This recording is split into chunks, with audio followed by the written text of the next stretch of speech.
Hurricane Irma weakens to tropical storm as it moves over Florida toward Georgia. Tampa, Florida. A weakened but still dangerous Irma pushed inland Monday as it hammered Florida with winds and floodwaters that created hazards even for rescuers trying to help beleaguered residents. Irma was downgraded to a tropical storm over Florida, but it still had winds near hurricane force. Its outer bands were also blowing into Georgia, where the storm's center was expected to arrive later in the day. With rough conditions persisting across Florida, many communities in Irma's wake feared what destruction would be revealed when daylight came. Winds knocked a utility pole and power lines onto a sheriff's cruiser late Sunday in Polk County east of Tampa, illustrating the dangerous conditions for emergency personnel. A deputy and a paramedic, who had just escorted an elderly patient to safety, were trapped for 2 hours until a crew could free them. Both were unhurt, and more than 120 homes were being evacuated early Monday in Orange County,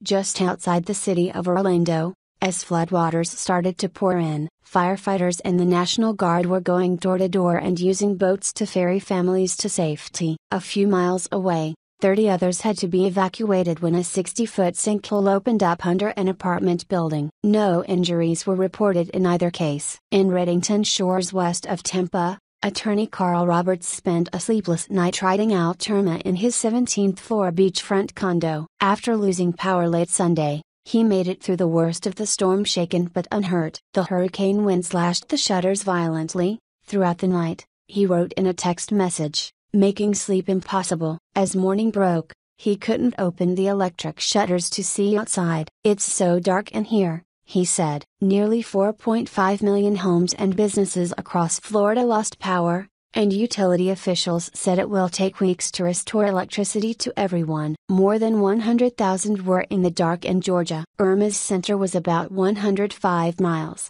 170 kilometers, north of Tampa when forecasters announced it had weakened to a tropical storm. However, they warned its maximum sustained winds were 70 miles per hour, 110 kph, and the storm was still producing higher gusts. The monster storm, which arrived in Florida as a Category 4 hurricane, has toppled at least 3 construction cranes, 2 over downtown Miami and 1 in Fort Lauderdale. People in the heavily populated Tampa St. Petersburg area had feared a first direct hit from a major hurricane since 1921, but the storm weakened to a Category 2 as it approached that area. Tampa Mayor Bob Buckhorn said the situation was not as bad as it could have been, but warned residents that dangerous storm surge continued. He also described downed power lines and other debris. "What we feared the most was the surge," he said in an interview on MSNBC. "The surge is yet to be finished." Meanwhile, rescue efforts ramped up in the evacuated neighborhood near Orlando as guardsmen in helmets and fatigues rolled through standing water in a high-clearance vehicle. Firefighters rescued a puppy from one of the homes there and leashed the anxious dog to the front of one of their trucks to give it water and snacks. As the sun rose in Orlando,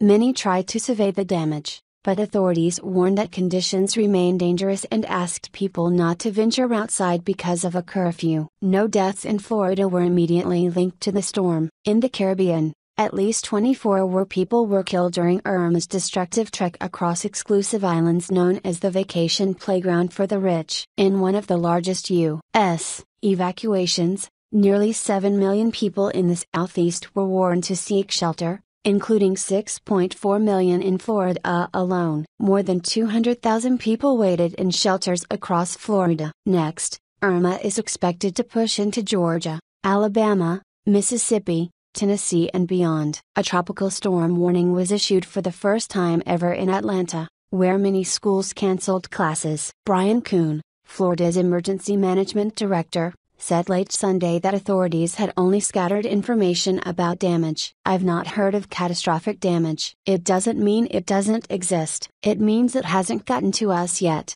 Kuhn said. In the low-lying Keys, appliances and furniture were seen floating away, and Monroe County spokeswoman Cami Clark said the ocean waters were filled with navigation hazards, including sunken boats. The county administrator, Roman Gaztesi, said crews would begin house-to-house searches Monday morning to check on survivors. About 30,000 people heeded orders to leave the Keys as the storm closed in, but an untold number refused, in part because too many storm-hardened residents, Staying behind in the face of danger is a point of pride. John Houston, who stayed in his Key Largo home, watched his yard flood even before the arrival of high tide. Small boats floating down the street next to furniture and refrigerators. Very noisy, he said by text message. Shingles are coming off. Irma once was the most powerful hurricane ever recorded in the open Atlantic, a Category 5 with a peak wind speed of 185 miles per hour,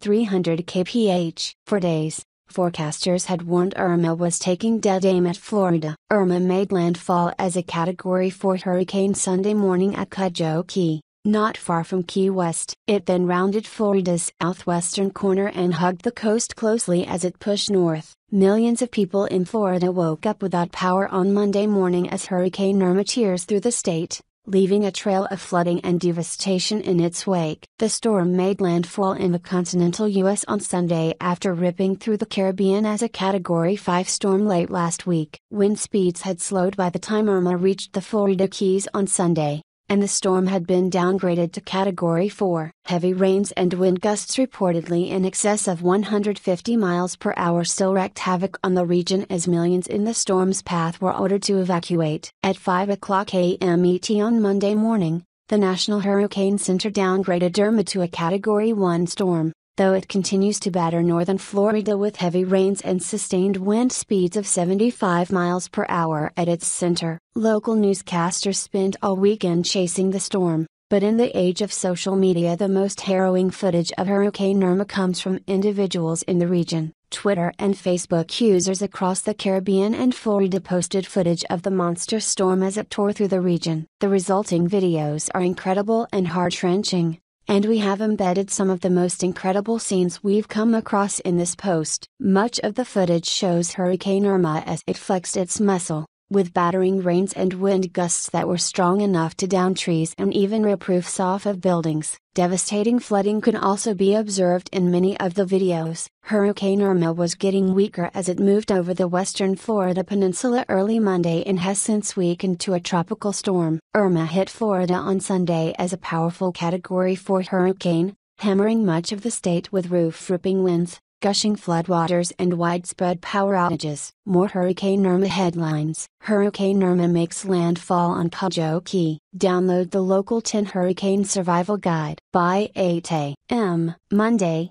Irma had weakened to a tropical storm with winds near 70 miles per hour. It was about 30 miles north-northeast of Cedar Key and was moving north-northwest at 18 miles per hour. Local 10 News meteorologist Julie Drita said the system will move out of Florida by Monday afternoon. Boy, are we happy to say goodbye, Irma. Get out of here and get out of here in a hurry, Drita said. A tropical storm warning remains in effect for Bonito Beach to the Okaloosa, Walton County line, Jupiter Inlet to the South Santee River and Lake Okeechobee. Local 10 News meteorologist Luke Doris said the tropical storm force winds should taper off as the day goes on. We get into your Tuesday, it's not even windy anymore, he said. Drita said parts of South Florida are still dealing with some moderate to heavy rain from the outer bands of the storm, because it was such a big system. Irma is expected to become an area of low pressure going into Tuesday as it passes over portions of Tennessee and Alabama. Georgia's coast was hit hard Monday morning as more than 140,000 Georgia Power customers lost power in Savannah,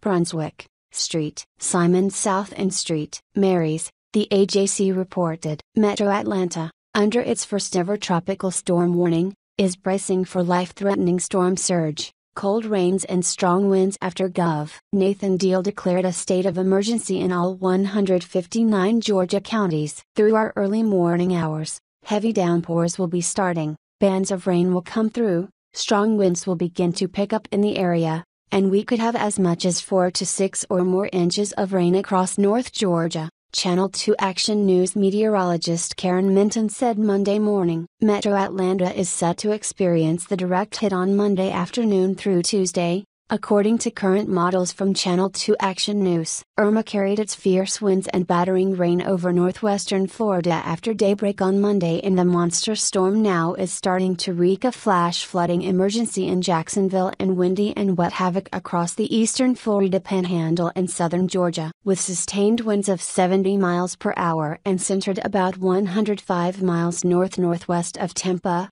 Irma dropped to tropical storm status at 8 a.m., but is still very much a danger as it rumbles north toward the Florida-Georgia line and the deep south after lashing most of the Sunshine State. Authorities in Jacksonville are now geared up for high waters and to help those vulnerable who are in danger. This is a particularly dangerous situation, the National Weather Service in Jacksonville said, referring to flashing flooding hazards along the St. Johns River. This is an extremely dangerous and life-threatening situation. Jacksonville warnings. Downtown Jacksonville is being hit and is bracing for flash flooding in areas near the St. Johns River until 12:45 p.m., the National Weather Service said. Authorities in the northeastern Florida city posted warnings on social media for people to remain sheltered in place. Do not drive, the sheriff's office said. It is not safe. Elsewhere in Florida, crews across Florida dodged downed trees and power lines to make rescues, and authorities began assessing damage after the worst of Irma swept through. They urged residents to stay indoors until they can assess damage,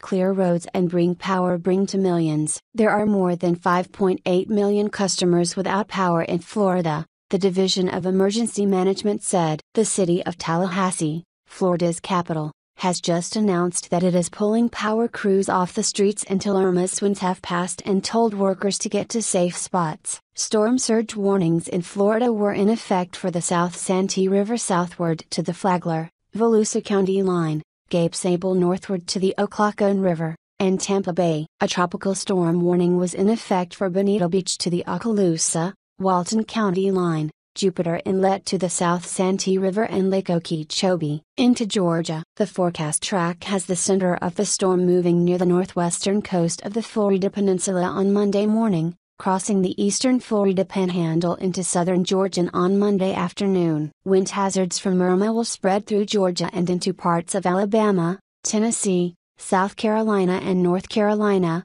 CNN weather producer Rachel Eisen said. The National Hurricane Center noted the danger of life-threatening storm surge flooding along portions of the coasts of Florida, Georgia and South Carolina. Irma continues to produce very heavy rain and inland flooding across much of the northern peninsula and eastern panhandle of Florida and southern Georgia, which is quickly spreading to the rest of the southeast United States. A tropical storm force warning extends from central Georgia into northern Georgia and northwestern Alabama, including the cities of Atlanta, Georgia, and Huntsville, Alabama. Forecasters are predicting sustained winds of 30 to 45 miles per hour with gusts of 45 to 60 miles per hour, downed trees and power outages in those areas. In Georgia, there already are more than 166,000 customers without power across the state, including 38,000 in the Savannah area, 34,000 in the Brunswick area,